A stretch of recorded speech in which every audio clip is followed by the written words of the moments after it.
Hey guys, what I want to talk to you today about is like virtual reality gaming. I mean, that's become quite popular over the last couple of years or so, and you know, let me tell you like my experience with these kinds of systems, right?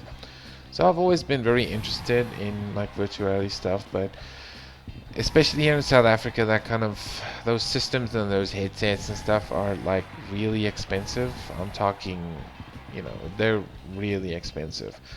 I mean, if you're looking at like one of the PC ones, like a Vive or an Oculus or something, I mean, last time I checked, it was like twice the price of like a PlayStation 5. They're a little bit ridiculous in terms of price, and then you still need like a proper gaming PC to actually be able to play them properly. Um, anyway, so in the past with some friends and at this one place where I was, I tried an Oculus Quest, I don't know which model, and a Vive as well. Tried some games and a bunch of demos and stuff, and when I initially tried them, I was like blown away. Like this was like really cool, and I could so see the potential for, let's call it like proper games that I would really want to play. You know what I mean? So one of the games that I really wanted to play on VR was Resident Evil 7. Because it's like a horror game and it's like a first-person game and it's like a proper AAA game with like a VR adaptation. Um, so that I really wanted to play that game, right? Like I said, those things are really expensive, so I was always aiming to get like a PlayStation VR system, and I always knew like it would be a little bit lower resolution and all that stuff, and that's fine. I was like, okay, cool. Oh dear me, oh that kind of hurt me. So um, anyway, so at one point I actually decided to buy a PlayStation VR system because I had a PS4. So I didn't need like a new gaming PC or anything. It was like a quarter of the price of like some of the other headsets and stuff. Um, yeah, so I got one, and initially, like I was quite impressed, right? Because I mean, you don't need like those base stations and things. You just hook up your PlayStation camera. You didn't need like all these funky controllers. You could just use your DualShock controller, which is pretty cool. And a lot of those demos were fun and everything.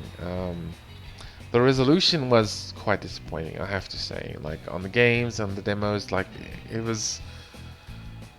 I can't remember exactly how it looked through like the Vive and the Oculus, but this was very pixelated. I was quite disappointed with like the general just image quality and sharpness of the VR systems, because I don't really remember the Vive and the Oculus looking that much different.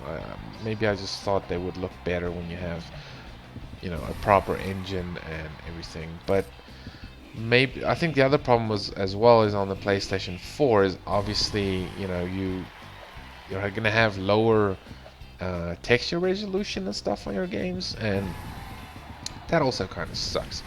Anyway, let me get back to my story. Oh crap. So I played around with it, and one thing that I noticed before when I was trying out the Oculus and the Vive and everything was that I would get a little bit queasy using the system, and so that I was like, oh man, that kind of sucks. But maybe it was just that, whatever. Like maybe it's just something I need to kind of get used to, sort of thing, right? Because that's what most people tell you. It's just you just kind of need to get used to it. And bought the PlayStation VR, and um, oh no, oh it went down. I should have just gone there. Anyway, so bought the PlayStation VR, and ooh, the last ball got me. Oh no.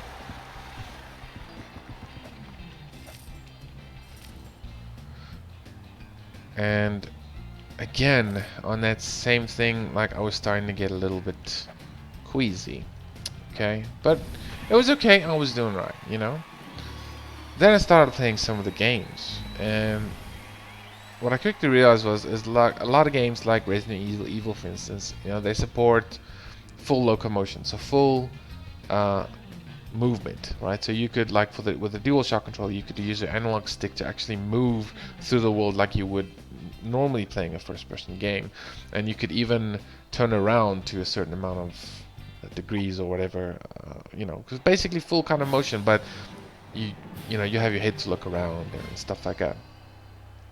And that was really cool to play like that because it felt like I was more in control because some of the other demos and games and stuff, they only allow you to kind of, you know, teleport around and so you just kind of look around with your head.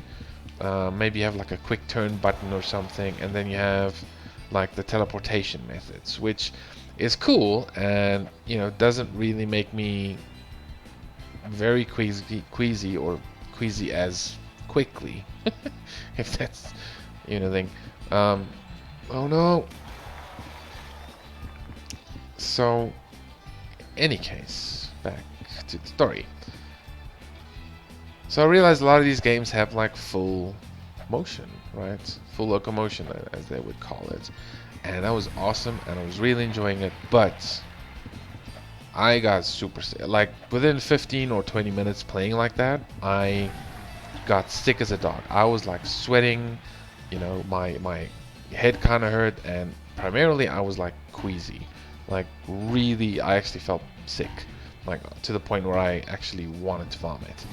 And, oh no!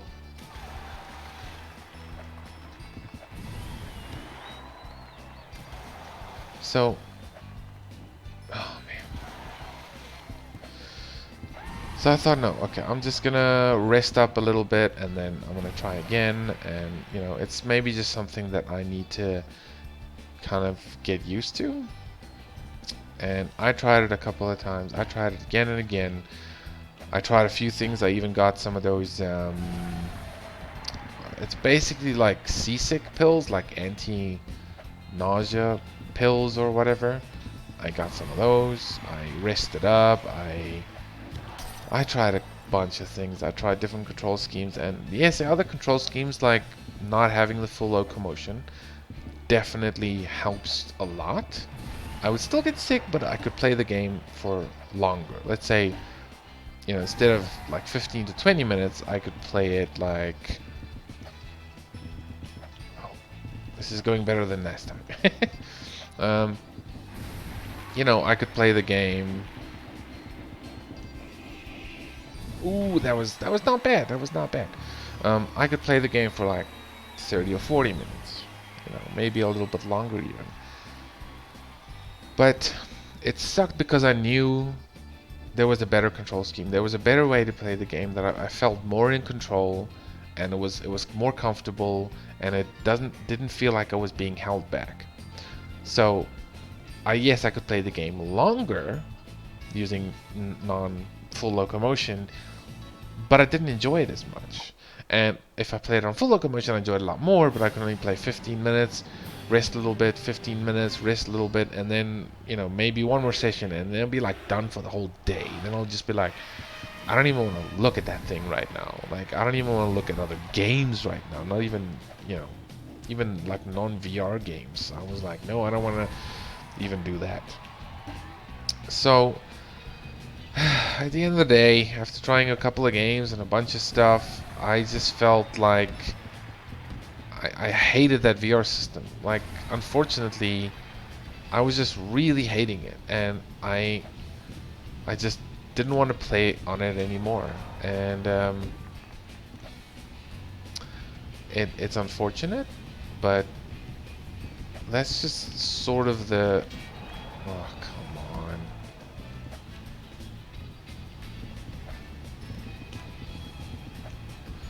The reality, and I just ended up hating it because I was so disappointed, so annoyed with with myself and everything. And it's not really the system's fault. Like the PlayStation VR, for a VR system, it's very cool, and it's pretty inexpensive versus the competition. So I can't really knock it, but I just hated it because it made me sick, and I was disappointed that it made me sick, and I couldn't play the games that I wanted to play, and I was looking forward to more VR stuff in future, and I just ended up hating it. So much so that I actually I only kept it for about a week, and then I sold it along with my PS4. Okay, the PS4 I didn't exactly sell it because I was upset with the VR system, but I had a PlayStation 4 and I hardly ever played it. I don't know. I just always went back to my Xbox, and anyway, that's a different video. But in any case, I didn't really want the PlayStation 4 that much anymore. I didn't really use it that much, so it didn't really make sense to keep it. I did keep it so that I could eventually get a PlayStation VR system. And then when I did, and I was like, okay, well, this is not gonna be for me. Oh, that's way too late. So I didn't really, have much use for the PlayStation either. So I just sold the whole package, and it sucks. I hate it. Come on. I hate that it didn't work out, but. So now, there are other games, on VR that I would like to try. I think there are probably really good games, and I would love to have that experience of being able to play them. Games like that new Medal of Honor game, the VR one, like No Man's Sky in VR. What else was there? There was Half-Life Alyx. Sure, not a big Half-Life fan, but apparently that is very good. So there are a couple of games that I really would like to play, and it's just really... So VR games is just really not for me, unfortunately, and it sucks. But it is what it is. Can't really help it. Any case, so, if, if you're watching this and you also get simulator sickness, I mean, leave a comment below. I'd love to know about it, because they say it's about 25% of people have like VR sickness, virtual reality sickness, but I don't know. I think there might be more. I just get the idea that there's probably more. Oh, come on. I don't know what happened there. So, yeah, I just like to know, like, are there more of you guys, also kind of in the same boat where you tried it and it just really didn't work out, and you just like disappointed, and yeah, let's we can start a discussion, in the comments to the video. You're not alone, man. You're not alone. It sucks, but anyway, so and I'll catch you guys later.